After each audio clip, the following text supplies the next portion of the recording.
Bienvenue à la vieille forge du village. Nous avons ici un atelier complet, le soufflet qui fonctionne toujours, une ancienne forge, des anciennes enclumes, des pinces, les marteaux. Autrefois, c'était les chevaux qui venaient à la forge pour se faire ferrer. Aujourd'hui, c'est le maréchal ferrant qui se déplace dans les écuries pour apporter les soins directement sur place. Je vais vous initier à la maréchalerie de secours en randonnée. Voici les outils couramment utilisés par le maréchal ferrant. Nous avons la maillotche en nylon, le brochoir, la tricoise à talons, la brosse métallique, la pince arrache-clous, le dégorgeoir, la râpe, la pince à rivet, la pince à déferrer, la pince à parer,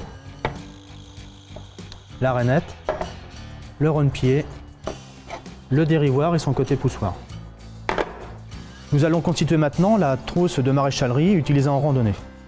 Je vais donc conserver le brochoir, la tricoise à talons, la râpe et enfin le dérivoire et son côté poussoir. Je vais vous présenter les fers le plus couramment utilisés.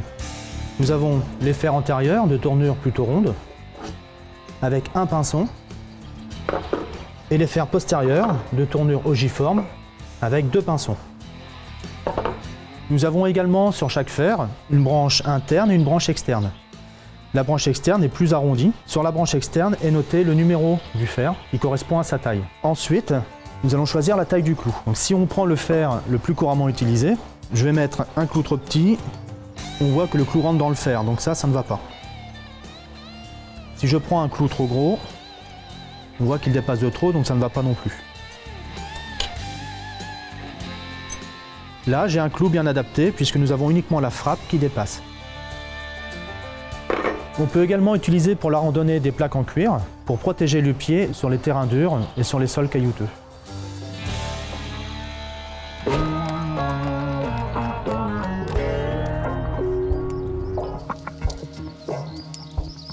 Bonjour Manu, j'ai l'impression que j'ai ma jument qui est en train de se déferrer. Ah ouais, on va regarder ça. Salut toi. Prends ton pied. Ah oui, effectivement. Tu as perdu tous les clous là en branche interne. Ils sont complètement usés en externe, la tête ne dépasse plus. Elle a le pied long, il y a un petit moment qu'elle est ferrée. Le fer bouge. Le fer est usé. Ah oui, effectivement, tu ne serais pas allé loin là. Ok. Sur une ferrure plus récente, on verrait que le fer n'est pas usé, on aurait encore la marque d'ailleurs. On verrait que cette distance est moins importante entre la sole et le bord du fer. On verrait que les têtes de clous ne sont pas usées et on aurait de la garniture en partie postérieure du pied. Donc je vais te montrer comment on fait pour remettre des clous, pour consolider ta ferrure pour que tu puisses rejoindre l'étape du soir. D'accord. Donc je vois que tu as un pantalon long, ça c'est bien, des chaussures fermées, ça c'est très bien aussi. En plus tu vas mettre des gants et des chaps pour te protéger, pour que le pied te fasse moins mal. D'accord. Alors je vais t'expliquer 2-3 petites règles de sécurité. Ouais. Donc déjà tu vas replacer ta jument, toi, face à son anneau d'attache. Donc je vais te montrer comment on prend l'antérieur. Donc tu te positionnes à côté des antérieurs et tu lui demandes le pied. Donne ton pied. Et tu viens te placer en avant. Donc cette partie-là du fer, l'éponge, va se poser sur ta cuisse et l'autre cuisse va venir en face du pied. Et avec ton bras, tu appuies légèrement dessus pour pouvoir tenir le membre de cette façon. Et tu fléchis légèrement tes jambes. Maintenant, je vais te montrer pour le postérieur. Donc tu avances d'un pas, tu fais suivre ta main sur la croupe du cheval, tu descends le long du membre. Et tu viens placer l'éponge sur ta cuisse, ici. L'autre cuisse vient sur la pince du pied. Avec ton bras, tu fais une légère pression, tu fléchis tes jambes et tu te mets en position. Voilà. Okay. Alors Romain, maintenant que je t'ai montré, c'est toi qui vas changer les clous sur le pied de ta jument. D'accord. D'accord ?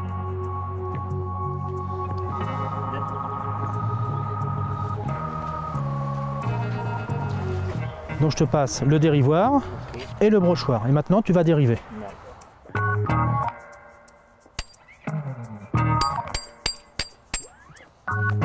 Là, ce que tu as fait, c'est très bien, parce que là, il est bien ouvert. Maintenant, tu peux descendre ton clou.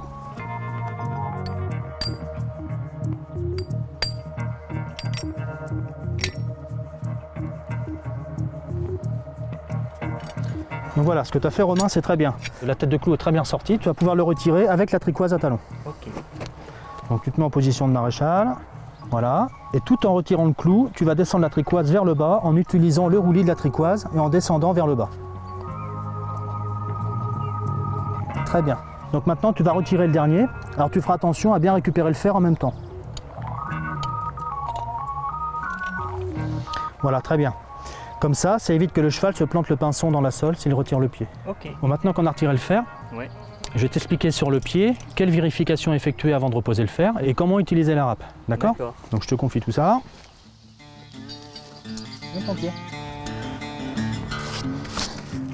Donc ce qui est important, c'est de vérifier qu'on ait nos 3 points d'appui, c'est-à-dire nos 2 talons et la pince, que tout ça soit à même hauteur. Donc pour vérifier, je place mon œil au-dessus de la lacune médiane de la fourchette et là, comme ça, je peux bien vérifier mon aplomb. Donc là, on voit que c'est un petit peu plus haut ici, donc on va mettre un léger coup de râpe pour rattraper ça.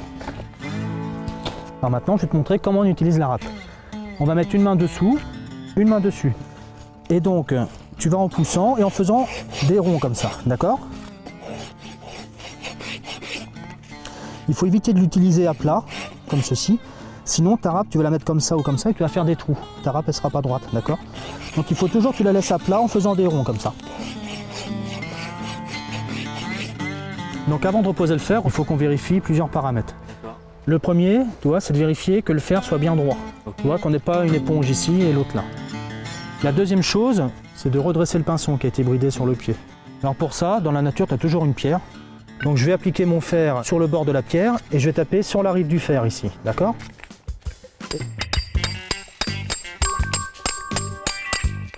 Voilà. Et là, effectivement, on voit qu'il est droit. D'accord? Quand ça c'est fait, on va choisir la taille du clou. Hein, donc je prends cette taille-là, j'essaie. Voilà. Celui-là est pas mal, tu vois, on n'a que la frappe qui dépasse. Donc on va pouvoir les reposer le fer. Alors il faut faire très attention à la façon dont on va disposer le clou pour pouvoir brocher. Donc j'ai pris un gros clou pour que tu puisses comprendre comment est constitué le clou pour pouvoir le poser correctement. Donc il est composé de 3 parties. Nous avons la tête. La tête est composée de la frappe sur laquelle tu vas taper tout à l'heure pour pouvoir l'enfoncer. Le collet qui va rentrer dans les tempures du fer.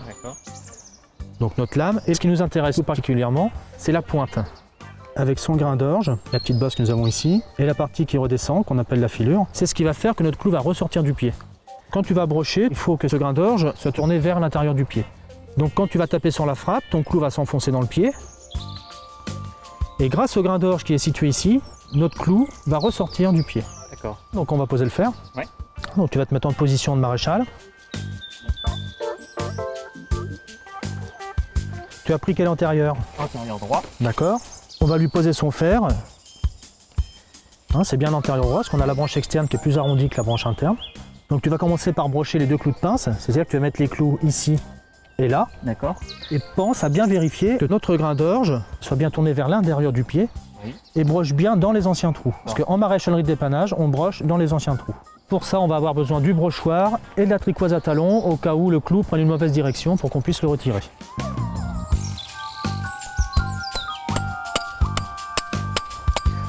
Voilà, tu retournes ta lame de clou.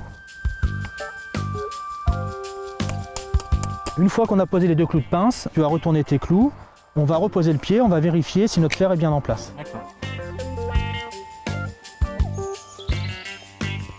Donc là, ce qui est important de vérifier, c'est que nos talons soient bien sur le fer. Ouais. Donc là, effectivement, on voit bien que le pied ne déborde pas du fer et que le fer n'est pas sous le pied. Et on regarde ensuite si notre garniture est homogène de chaque côté. Là, c'est le cas. Donc ce que tu vas faire avant de reprendre le brochage, tu vas serrer son pinçon. Oui. Comme ça va garder ton fer en place. D'accord.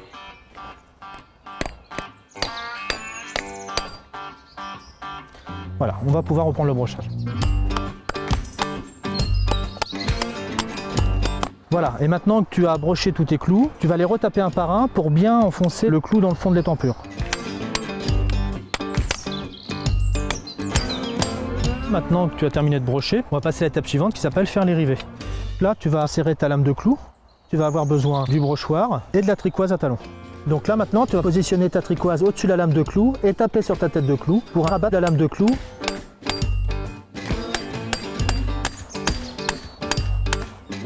Voilà, ensuite tu vas couper ta lame de clou. Donc tu vas dégorger. Pour ça, on va avoir besoin de la râpe. Là, ce qui est important quand on dégorge, c'est de dégorger parallèle à la rive du fer qui est là.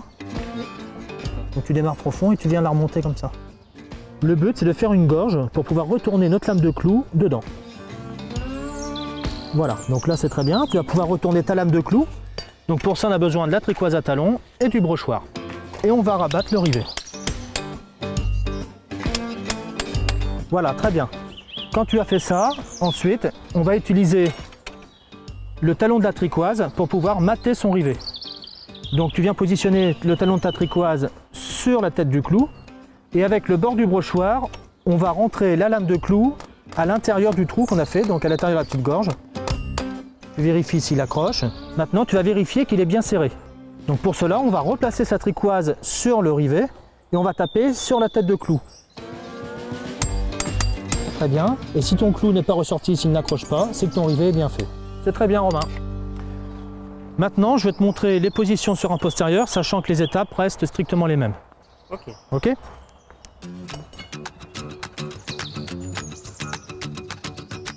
Donne ton pied. Voilà. Donc, l'éponge va reposer sur ta cuisse. Et avec l'autre cuisse, tu viens poser sur la pince du pied. Tu peux défaire ton rivet, descendre ton clou. Ensuite, pour brocher, tu pivotes d'un quart de tour en gardant le boulet appuyé sur le haut de ta cuisse. Et tu viens placer ta cuisse sous le pied ici. Et avec le bras, tu maintiens toujours une légère pression sur son membre pour pouvoir le maintenir sur toi. Et comme ça, tu as tes deux mains pour travailler et pour pouvoir mettre tes clous. Ouais, bien, voilà, Romain. Avec ce qu'on a fait aujourd'hui, tu seras capable de te dépanner. Super, merci beaucoup Manu. De rien. J'espère que ce cours vous aura été utile. Et pour plus d'informations, n'hésitez pas à contacter les professionnels des centres de tourisme équestre de votre région.